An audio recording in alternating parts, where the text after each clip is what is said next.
Money makes you happy. And if you disagree with that statement, I will prove to you in this webinar how you have installed a counterproductive program in your brain. And when you remove this program, you will open yourself to a life of abundance, happiness, and true wealth. Now, before we dive into today's topic of upgrading your relationship with money, the first thing that I want you to do is take a piece of paper and write down your current relationship with money. Yes, right now. I don't want you to go ahead with this anymore until you have paused this video and write down your current relationship with money. Alright? I hope you wrote down everything in as much detail as you possibly can. So now, the first thing that I want you to understand is that in order to have a really good relationship with money, you need to shift your perspective on how you actually see money. And which is what I'm going to help you do right now. So the first thing I want you to understand is that money has actually been one of the best friends of your life. There is not one negative thing that money has actually done for you. Now you might be thinking that, oh, that's a very bold statement, or that sounds far-fetched, but oh, what about all these evil things that are happening because of money? But my assertion to you is that you are confusing between evil people and money. Let me explain. Okay? Now, if somebody steals your money by holding you at a gunpoint, well, that doesn't make money evil. It just makes the person stealing from you a thief. Now, instead, if you have a whole lot of people who create an elaborate plan in order to take your money from you, it's the very same thing. It just makes those people thieves. It doesn't make money evil. Because if you really think about it, well, money has been better to you than your girlfriend, your parents, and even the most intimate relationships that you have in your life. How do I say that? Well, it's very simple. Money has supported you in every decision of your life. Whether you chose to eat something, you want to buy some clothes, or whatever you wanted to do, money always supported you. Well, money never tried to impose its negative views or positive views, or it didn't try to coerce you in any way whatsoever. Whatever you wanted to do, it supported you. Now the problem is, if you blame it for your wrong decisions, that's your fault. It's not money's fault. Whether you choose to smoke cigarettes or you choose to eat mangoes, money would support you unconditionally. That is how much money loves you. And once you realize that and go back and look at your whole life, what you will start to notice is that money has been your biggest friend for your whole life, always supporting you with everything that you possibly wanted to do. The only problem that you might have had sometimes is a lack of money. Now, well, lacking money doesn't make money evil. It just means you don't have enough of it. And if you think about it, my assertion to you is that you will realize that the reason you don't have enough of it is because you don't have a good relationship with money. Now, what do I mean by this?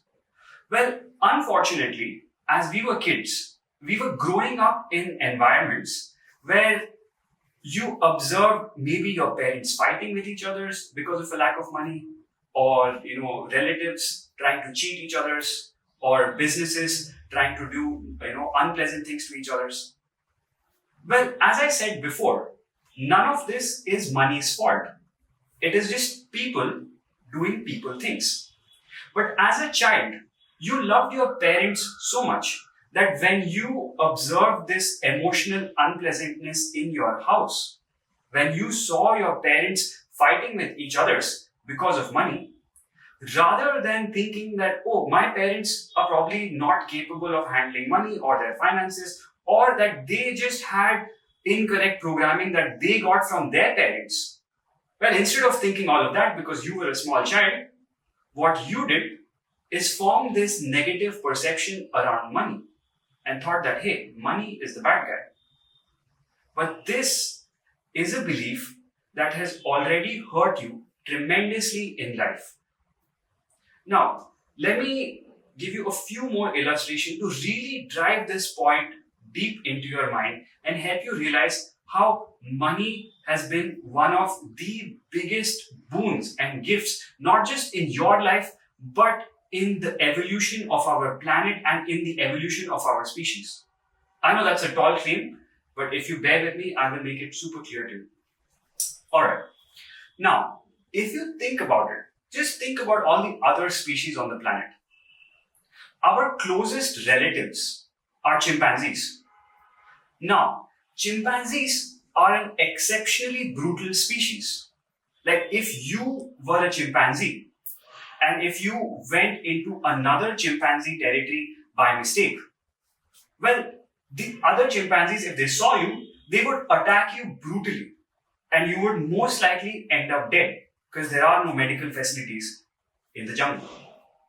But you, as a close relative of the chimpanzee, can not only safely leave your house, you can travel to another state, another city, another country and give a few pieces of paper, and people who have never met you will give you food, shelter, clothing, services, like everything that you can ask for. How is this miracle happening? It's because of money. It's not because our species is evolved enough to the level that we're doing all these amazing things for each others. Because we're still at a fairly low state of consciousness. But money has enabled our species to collaborate on these unimaginable scales. We are able to collaborate at the level of the planet. And this has happened only because of money, not because of the goodness of the human heart. We're still not there yet. Alright? So that's the first thing. Now, the second, as I said, in your life, money has only helped you with everything that you really wanted to do. Only supported you with each and every one of your decisions. Alright? Now, what I want you to do is, at the beginning, I asked you to write down your relationship with money. Now, think about how does money perceive you? Now wait, let me clarify a little bit more. Now imagine money was your girlfriend or boyfriend, While you have been in this relationship your whole life, like what kind of a person have you been? Like what did you bring to the relationship? Like you started this webinar by writing your relationship with money and you thought from your point of view. But now I want you to think from money's point of view. What would money say about you? Are you a loving, caring, grateful person? Do you love money? Do you adore money? Do you feel grateful to money for all the beautiful things that it has done for you? Or are you bitter? Are you resentful? Are you complaining and nagging all the time? Well, if you stopped thinking from your own point of view just for a moment and truly were able to see yourself from money's point of view, it would truly blow your mind.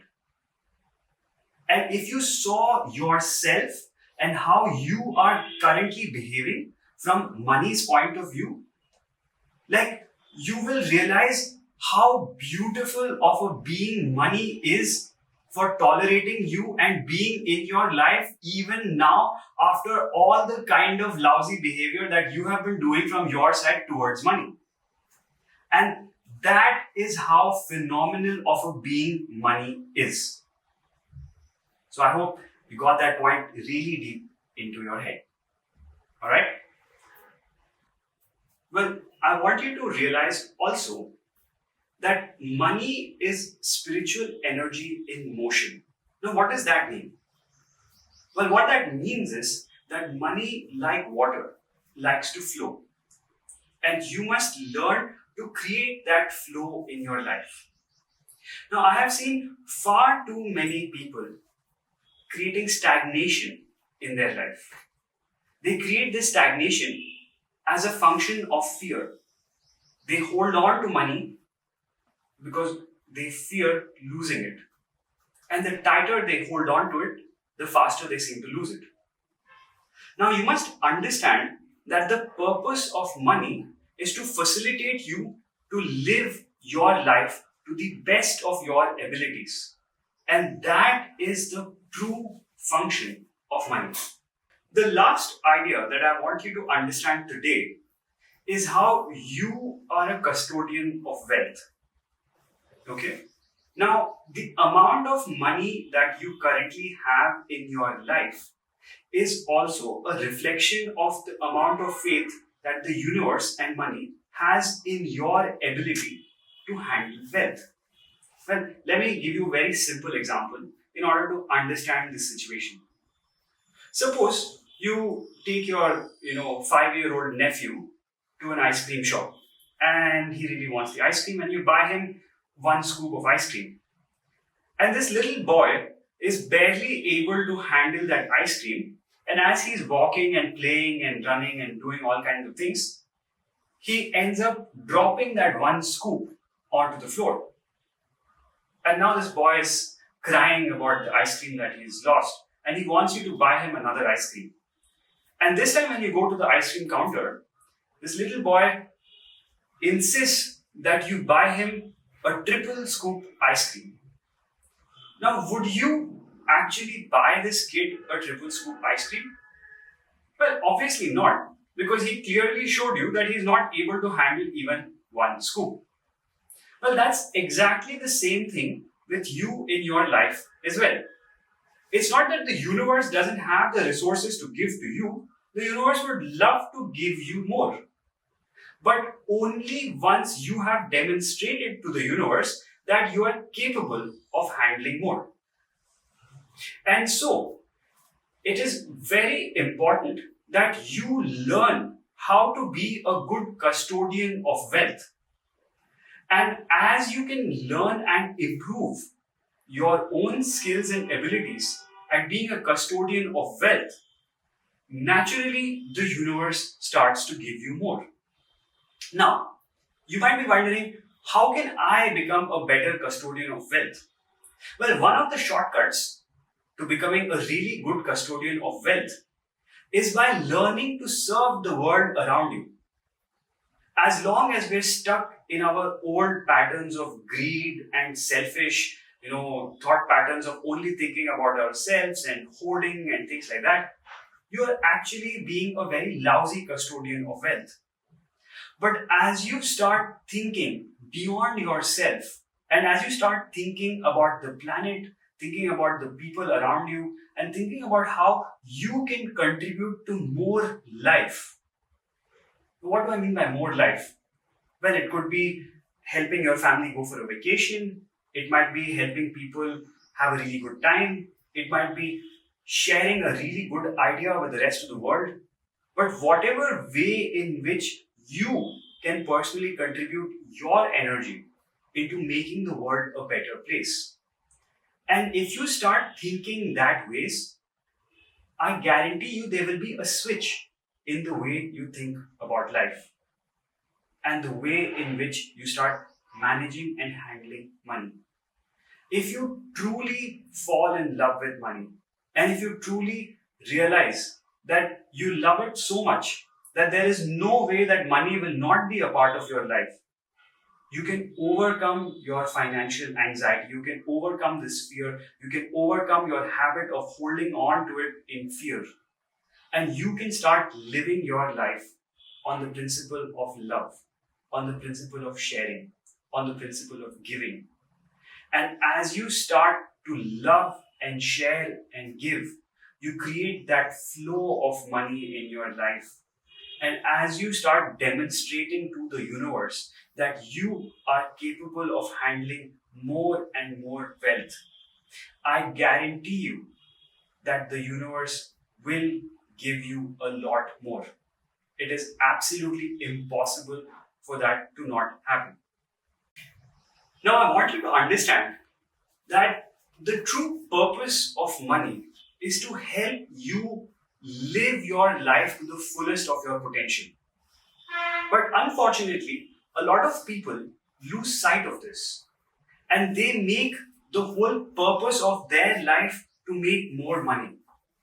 But this is like putting the cart in front of the horse.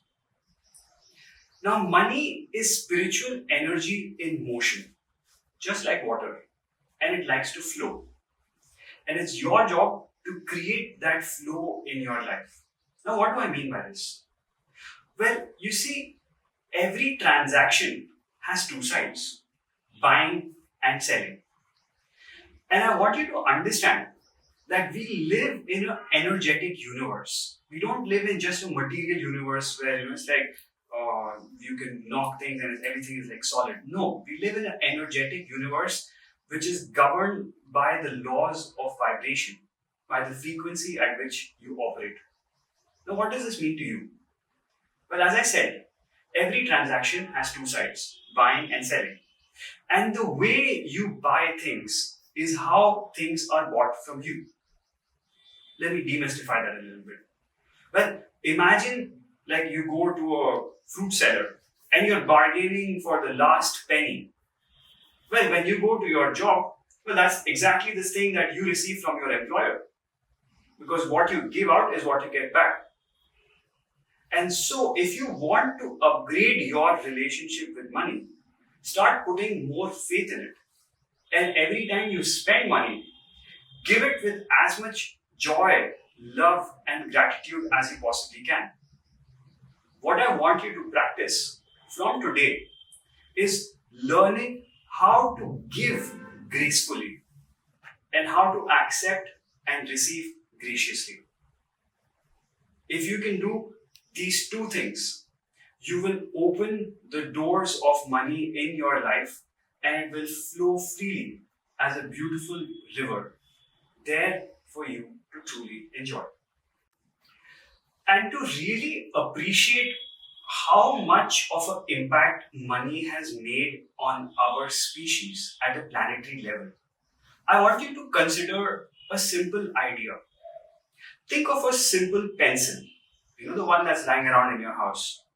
Now you might think that, it's such a simple thing. But what if I told you that there's actually no one person on the planet who knows how to make a pencil? Well, you might think, well, that's nuts. It's such a simple thing. It's just a piece of wood with a little black thing in the center and maybe a rubber at the end for like whatever. It's like, but if you consider this point for a moment, that in order to make that little pencil, first you need wood. But how do you get wood? Well, in order to get the wood, you need to cut some trees. And in order to cut the trees, you need a saw. To make the saw, you need steel. And to make steel, you need a steel mill. And that steel mill will have a whole lot of people. And to use that steel mill and to run that steel mill, you need coal. And you need iron ore. And to get that coal to the steel mill, you need trains. And I'm sure you figured out already that just that process of getting wood is already got so many people. And likewise, there is an equally complex mechanism to get the graphite and the rubber.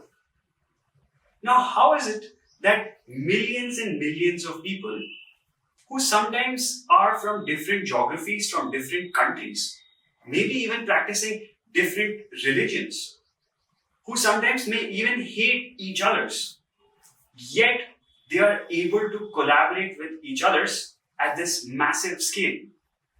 All of this is possible only because of the miracle of money.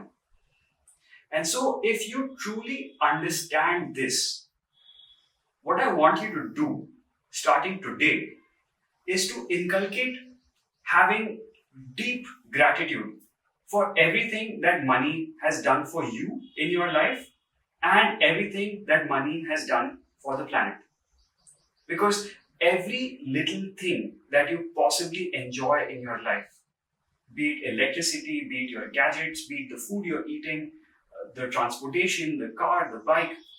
All of this is possible only because of money.